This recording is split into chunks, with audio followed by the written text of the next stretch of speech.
Welcome to the Blue Cafe. We offer stories of infidelity, betrayal, and redemption. Please like and subscribe. Cheers. Now, on to today's story. Advice needed to help my friend save his marriage. Advice. 6 weeks ago I learned that my wife, while away on a trip, slept with another man from her hobby group. She confessed, got an apartment, and he stays over at her place most nights. She later confessed to at least a 6-month emotional affair, which was harder to hear than the physical part. It's been a really hard time for me, but I'm doing much better now. I've been her rock for 14 years and now he's going to have to fill that void. She definitely cheated down, although she might not realize it yet. I've been reaching out to my support network as much as possible when I get lonely, or when I let her reasons for leaving, growing apart, love you but not in love with you blah blah blah, get to me. Today I just had a friend confide in me that my story has made him realize that he needs to get his S together. He and his wife have been married for 6 years, and have a 4-year-old daughter. He confessed that he has been texting other women inappropriately, reaching out to women on Craigslist and other internet-related non-physical affairs. He told me that he's starting therapy finally because he realizes he's about to lose his family. His wife knows about his issues and is fed up with his antics, understandably. I've read books like Not Just Friends and After the Affair, but it sounds like he's got a lot of insecurities he needs to work on. I have 2 requests. 1. I am planning on sharing this thread with him. Please give him some tough love and tell him the steps he needs to take to fix himself before he loses his family. 2. He is starting therapy soon, but are there any YouTube channels, books, or other materials you can recommend I share with him? I'm incredibly disappointed in him but also proud that he chose to share with me. Thank you all. Take one long look at your daughter, friend. That little person staring back at you filled with hope and trust in you. You are about to destroy her future with your selfishness. The mental issues she will develop from you destroying her family, the insecurities, the fears, the suffering you've decided to inflict on your own child, that is all on you. Have him check out the Affair Recovery YouTube videos. They're religious. If you're like me, that would have been an instant turn off and I would have never even checked them out, but they don't shove it down your throat and, quite frankly, don't bring it up too often. Also, what I've found really helpful is the Healing Broken Trust podcast. It's a husband and wife team and they have some fantastic information and are not really long. The only issue I have with them is that the guy, Brad, seems to disregard, correct, and talk over his wife Morgan quite a bit, and as a woman that pisses me off. He also speaks really quietly and that's another personal issue of mine. The people I've known who've done that think that what they have to say is so important we have to hang on to their every word. It's an ego thing with speakers that I began to dislike after working with so many corporate jack-offs, but they do produce some valuable helpful content. Sorry for being such a little ray of sunshine, but these 2 that I mention have been the best I've found and most helpful to me. Chump Lady says it far more eloquently and with more brevity than I ever could, so I am going to leave your friend with this. Real remorse? Or genuine imitation Nagahide remorse? If he reads those steps and follows, then he might have a chance of saving his marriage. It is still up to his wife whether or not she takes a chance on reconciliation. There are no guarantees for the cheater that she will be waiting for him at the end of all his hard work. The best he can do is try and hope his wife can forgive him. Sure, first insecurities are the root cause but not the only factor. We can't fix the insecurities, they are with us for life. What we can do is to place control measures on them so they do not make us do things we hate, like cheating. The insecurities coupled with stress from life will cause the cheater to seek the attention from others. This attention releases dopamine and endorphins in our brain, which the cheater misses in their relationship due to stress. So they become dopamine junkies and the attention escalates along with the affair. This also causes the oxytocin release, which is the trust and intimacy hormone for the AP. Now feelings are involved. All this temporarily lowers the stress hormone cortisol. But the affair causes the cortisol to go up because the spouse is the cause, because the cheater feels guilt, shame, and fear and blames it on the spouse subconsciously. And you guessed it, this increases the cortisol level, so everything escalates even more. Now there is so much data on the web, just search for it, but never think that every cheating situation is unique. The above is the blueprint that all are made of, to include your wife, by the way. At least your friend has the self-awareness to seek help. May I send you a quick message? Absolutely. Your friend is pretty damn selfish. He only wants to change things now because he realizes that he is about to lose something. He didn't care what he put his poor wife through by communicating with other women inappropriately. He hasn't changed. He is still selfish. He should want to change because of the pain and worry he has put his wife through. He should want to change because he is being a very shitty role model for his child. He should know that his daughter may grow up thinking that he is the role model for who she needs to marry. How would he feel if her husband treated her that way? All good points. Regressing. Need support. Background: high school sweethearts together, 14, married 5 years. She, 29F, left me, 31 meters, for a 45 meters guy from her hobby group. She told me about a 6-month EA, culminating with a PA. She broke it off with me citing lack of intimacy. I think she just got addicted to the dopamine hits during her EA and forgot I used to make her feel that way. She has her own place now where he stays most nights. It's now been over 2 months since D-Day, and I need some support. We're still in North Carolina, which is very helpful.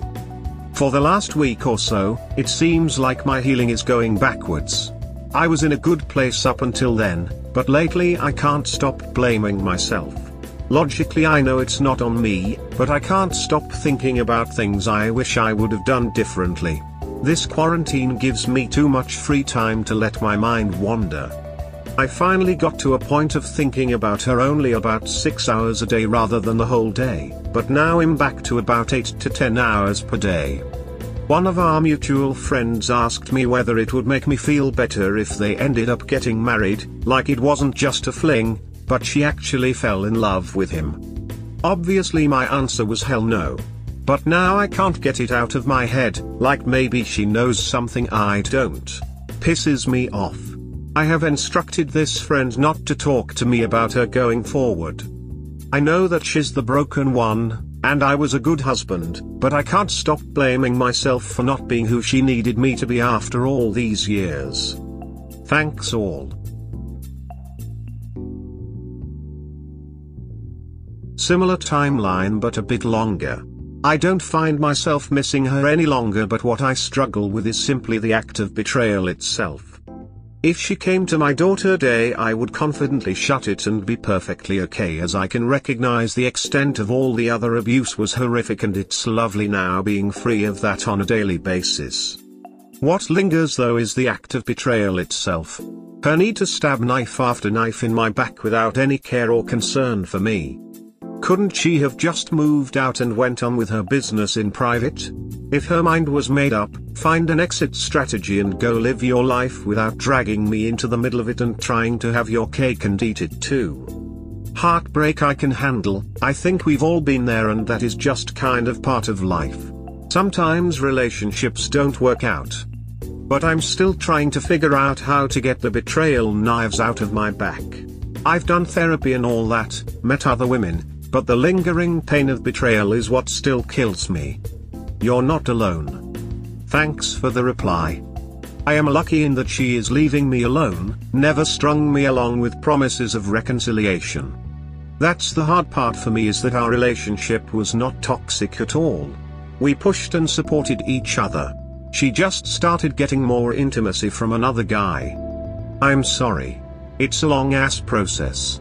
Just focus on getting through the next day or two until the feelings start to subside. There will be ups and downs. Visualize your new life back home and all the wonderful opportunities you will have. This pain will never fully dissipate, but you will heal. You will be stronger.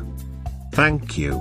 Sometimes I need to take a step back and realize it's only been 2 months, but because I was feeling better a few weeks ago, I thought that the healing would be a little bit more linear. Just scheduled a therapy appointment for Saturday. I am having the same problem, and almost on the same timeline. Was feeling better and thought I was heading towards a better place, only to be pulled back into a deep hole as of the last few days. Nothing linear, like you said. Very frustrating. Confront the AP? Advice. I need some opinions from those who have gone through something similar. TLDR on my situation: my M31 wife, F28, of 5 years, together with 14 high school sweethearts. I got busy in graduate school and working 2 jobs. She started a new hobby and the AP, M45, filled the gap. AP is not married. They had sex once on a trip last month and she left me for him immediately after. From the snooping I did, I have verified that they were never intimate before. We are 1 month post D-Day. She has a new apartment. She says she doesn't know who he was to her, BF/GF, friend with benefits etc. They are still seeing each other though. I knew this guy. He knows me, bought me a beer a few times. My question is whether I can live with myself if I don't confront him about it.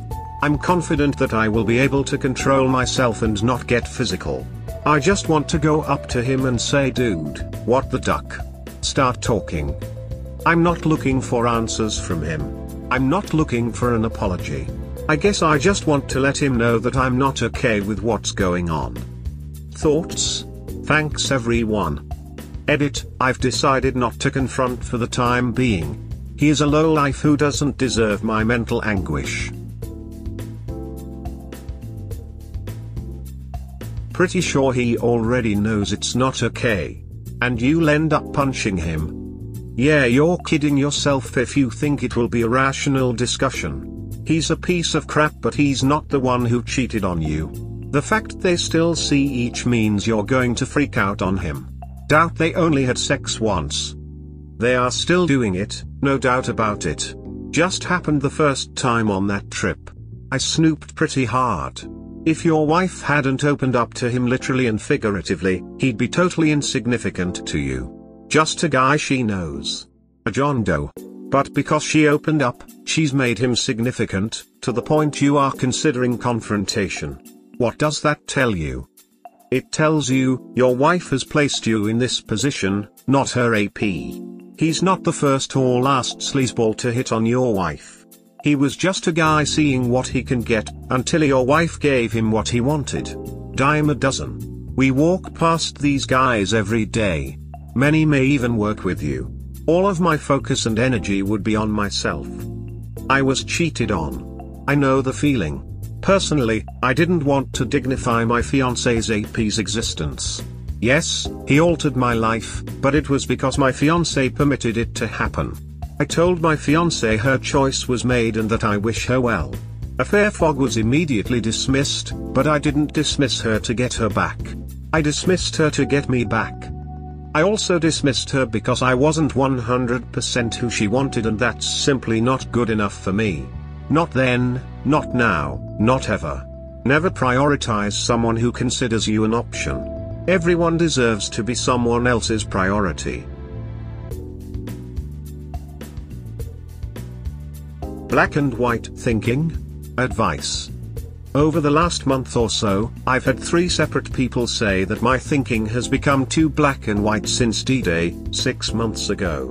The context has been different every instance, and I wanted to check with the community here to see if I am overreacting. The first one is obviously with my ex WW, when I tell people I am not, at least yet, willing to forgive her for what she did, and that I will never talk with her again, especially while she's still with her AP. Some friends, who I have since detached from, tell me that she is hurting too and that I am too cold about someone I used to love. I fired the aforementioned friends because they kept trying to explain my ex-woo's actions based on what she told them. They also kept giving her updates on my life after I asked them not to. In the end, I don't think I will be friends with people who are trying to sit on the fence. I told them there is no excuse for what she did, and that if they don't feel that way, then we can't be friends anymore. See my post history for more context. My mom thinks that I overreacted and am thinking too black and white.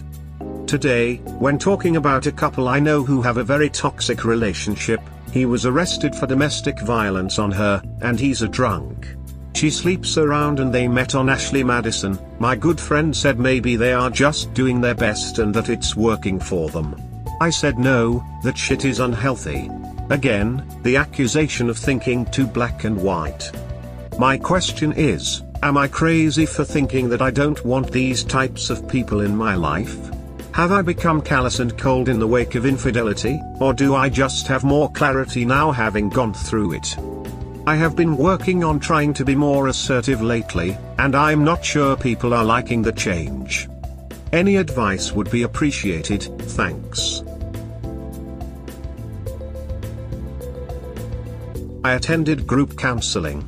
The facilitator presented the concept of what if they are doing the best they can? I struggle with this, but it is a good question. The couple you mentioned may be doing the best they can. They deserve each other. When I apply it to who I date, I think it is something I can live with, exactly as they are. No changes, no resentment.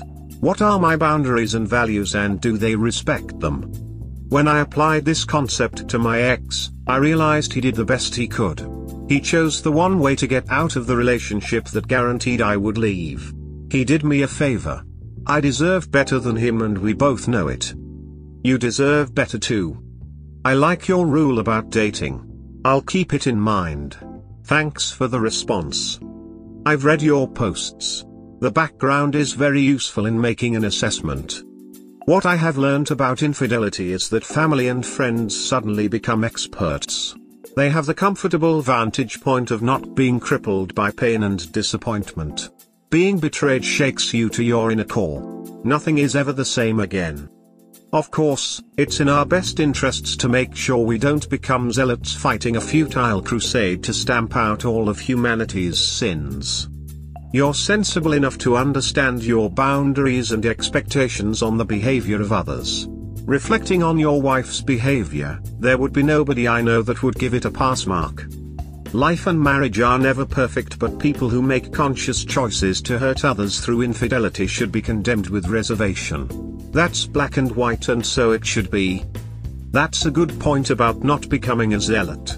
I understand that people are inherently flawed and make mistakes, including me. But cheating is not a mistake. I will try to be better about letting things roll off my shoulder more. 9-month update and coping. Progress. Hi everyone. TLDR on my situation, my M31 wife, F28, of 5 years, together with 14 high school sweethearts. I got busy in graduate school and working 2 jobs. She started a new hobby, and the AP, M46, filled the gap. AP is not married. She admitted to an affair for a year, and they moved in together. Separated in January, divorced in May. Haven't spoken since. If you read my post history, you will notice that I jettisoned a lot of friends from my life. People who made excuses for her actions I later found had histories of infidelity in their past, or were in broken open relationships. I have no time for those people anymore. No more Mr. Nice Guy. The book was incredibly helpful in getting me to realize how to put my foot down on this issue. The last few months have been mostly amazing. Right after the divorce was finalized, I started a dating app to get my feet wet at the recommendation of my friends. In retrospect, it was too early, but I had pulled myself out of the gutter and was tired of sitting around by myself in my house during COVID lockdown for 4 months straight. I had a good routine going and I didn't blame myself anymore, largely thanks to the great people on this sub. I went to therapy weekly until August, when my therapist said I should have the tools to cope on my own, which I agreed with. I still have generalized anxiety that I never had before, and it's something that I have difficulty managing. Lifting heavy weights definitely helps. I finished grad school and got a new job in August, which was incredibly fortunate and helped relieve a ton of fears about the future. Well, as it turns out, the third person I went on a date with is an amazing woman. I didn't expect anything so quickly, but the point of going on a date is to find someone like her, so I kept it going. We've been dating 6 months and everything is going great. I am an open book about what happened and she knows that I am not 100%, but our communication is excellent. Every time there has been a first, I would get anxious. Partly because this, dating, is all new to me, and partly because I get triggered by my old life. First date, first kiss, first time sleeping over, first time being intimate, etc. It's all a part of the process, but it's also tough. I don't know if it's because it all happened so fast, or it would have happened regardless, but it doesn't really matter now, that's in the past. I am incredibly embarrassed to admit that I have issues as well with sexual anxiety. However, I think it's something us men need to be more open about. Luckily my GF has been incredibly supportive and understanding, but when it happens I come down hard on myself. It's not something I feel comfortable opening up about with my female therapist. Usually I can get out of my head, but not always. My question is, has anyone else had to deal with generalized or sexual anxiety after infidelity? If so, what did you do to overcome it? PM me if you don't feel comfortable sharing your issues publicly.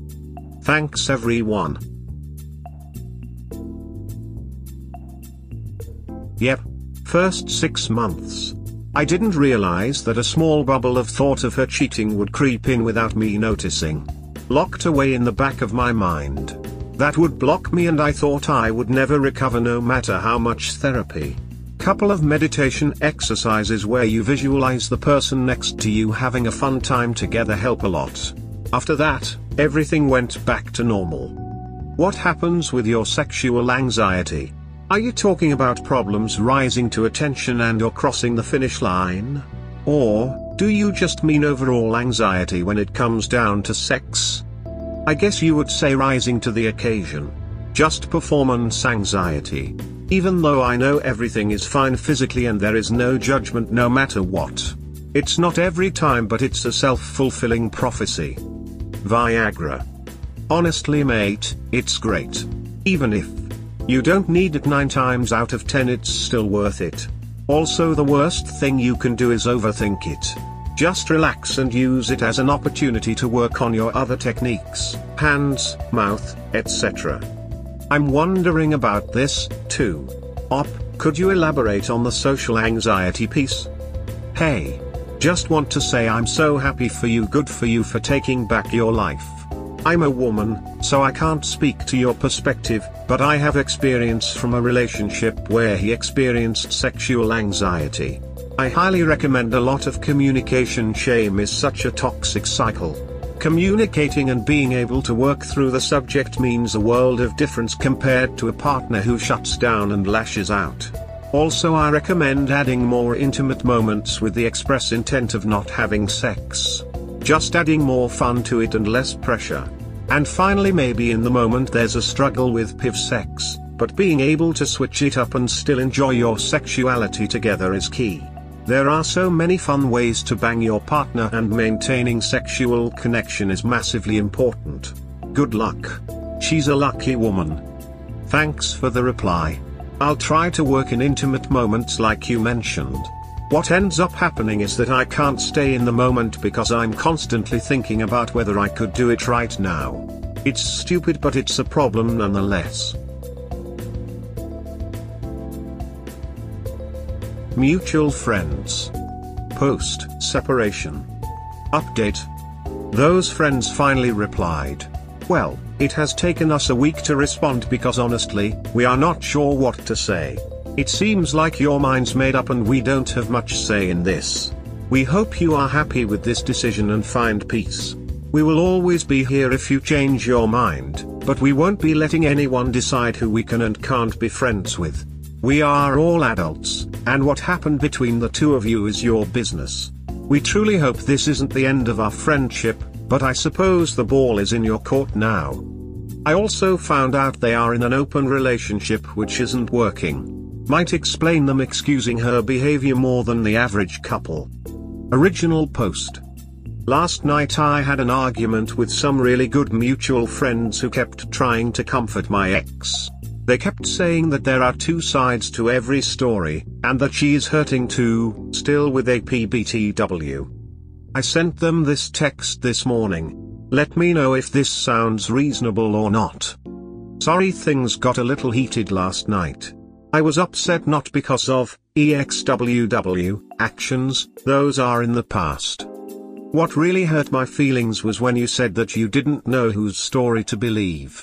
Like I said before, I'm not perfect and nobody is. The reality is that we didn't grow apart, we didn't agree to go our separate ways. She cheated on me, used me, and left me. That is the truth. However people want to interpret and act on that narrative is up to them.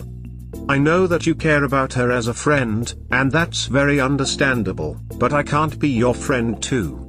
I need people in my life who believe me and trust me. Who aren't also friends with the person who purposefully and consciously hurt me so bad. I'm not asking you to pick sides, you have indicated that you won't do that.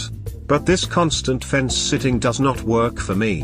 When I found out my best friend cheated on his wife, I told him he was no longer welcome in my life. That behavior is not okay with me. Those are my values. I love you guys and I appreciate your friendship, but I've come to the realization that you will never see her the way I do. I've never broken up with friends before. And to be honest, I feel bad about the whole thing, but I also know deep down that it had to happen. That sounds very reasonable and very level-headed. I appreciate you not placing blame but rather letting them know where you stand and your values do not line up. I don't think a lot of people are able to articulate that well. I'm sorry that this all is happening to you. You deserve better, and I'm happy that you recognize your worth. I am so sorry it had to come to this, but ditching them was probably for the best. Their fence sitting was just harming your healing process. You need people who honestly and sincerely have your back so they can emotionally support you, not this wishy-washy semi-accusatory did he/did she? That's a great way to put it. I had repeatedly told them that I do not want them sharing how I am doing with my ex, and I also don't want to hear how she was doing. But every time we hung out they kept telling me things. That is some shitty friendshipping on their part. They weren't fence-sitting, I hate to say. They weren't on your side. I'm sorry. That sounds very reasonable to me. I'm impressed with how calm you are. And I applaud you for standing up for your needs. Hopefully the friends will be understanding. You deserve a strong support system, Op. It's been 5 months since D-Day and we are officially divorced now. Because I'm doing better than she is, they tend to comfort her more even though it was her actions that caused all of this. I get the feeling that they want us to be friends eventually. Never going to happen. Whether or not you become friends with her is not their call. They want a happy narrative that downplays the ugly truth of infidelity. If they accept that she is a cheater, then they have to examine how ambiguous their own values and ethics are. Of course the ex spins it as if she is hurting. No one wants to pile on a cheater even when they're going home to their AP every night. Give it time. After a while, even good friends start to question why that constant drama from the cheater when you have calmly and clearly moved on with your life. That's a great point. I was getting so fed up with their trying to spin her actions as some sort of blessing in disguise. F that. Some friends suffer from a lighter version of a fair fog. They get caught up in the drama and take sides without much thought. When the fog lifts, they realize that their own partner is friends with a cheater and are condoning the behavior. Does the partner begin to wonder how this is going to affect their own relationship? They see their partner spending time with and supporting a known cheater. Is the cheater going to influence their own relationship? So they may begin to distance themselves. It takes time to process. Don't be surprised if after a while a few of your male friends make overtures. It's up to you to decide if they are worth having as friends.